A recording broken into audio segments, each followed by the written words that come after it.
They will. I do think that we have collectively normalized dysfunction. We've normalized the idea of single parent households or households led by Black women. Um, Mhm. and shit, I wish I knew what the solution was, but honey, I don't.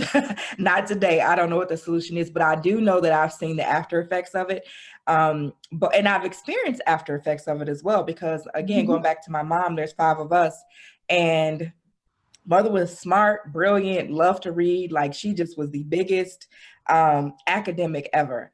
And she had a scholarship to go to college. She got pregnant with my sister in high school.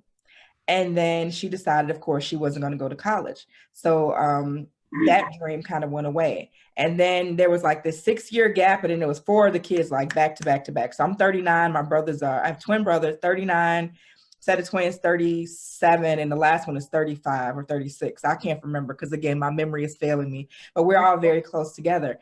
And when that happened, he had a choice to make. And that choice was, do I stay at home and quote unquote be a welfare queen and collect welfare and just be a stereotype, or do I go to work and she wanted to prove everybody wrong.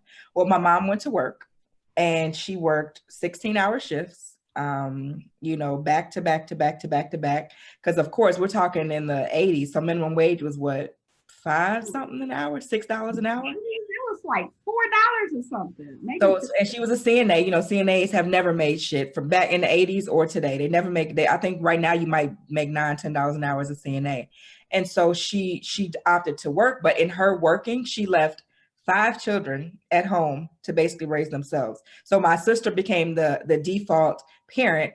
And of course, that shit didn't work because my sister was only 6 years older and she didn't want to be bothered with four unruly children. And plus, it wasn't her job. And to your point, like people get so offended when we say things like, this is not your child's job to raise your children.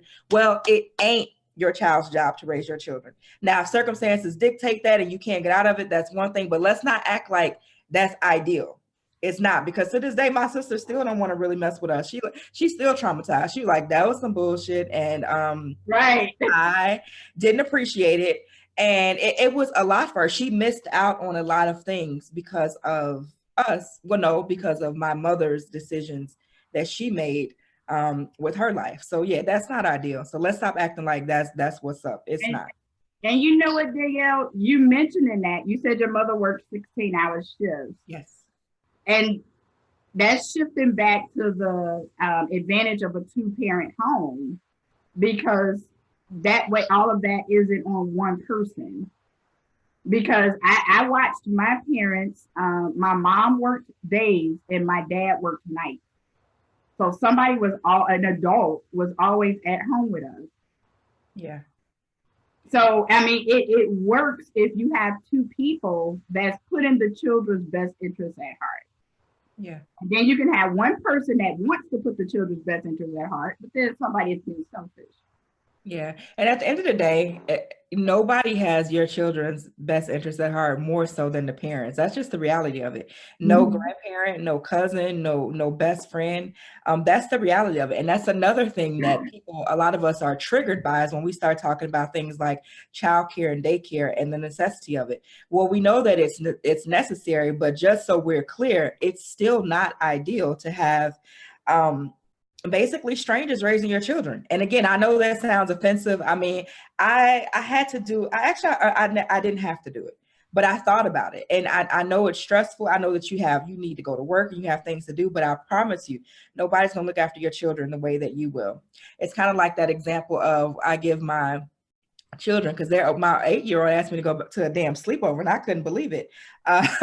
First of all, you're not going to nobody's sleepover ever, number one. Number two, if the house catches on fire, boo, they not coming to get you first. That's just the reality of it. They're going to save their own children and you're going to have to figure it out. You guys, if you're just tuning in, I'm your host, Danielle Pierce, coming to you on Finding Being Queen, Your Black World. You can catch me every Tuesday and Thursday, 11 o'clock Eastern Standard Time. We're talking about, should parents charge their children rent? I want to know what you guys think. I know some of y'all are probably going in the comments. We're going to get back to y'all later and see what y'all talking about and see what y'all got to say.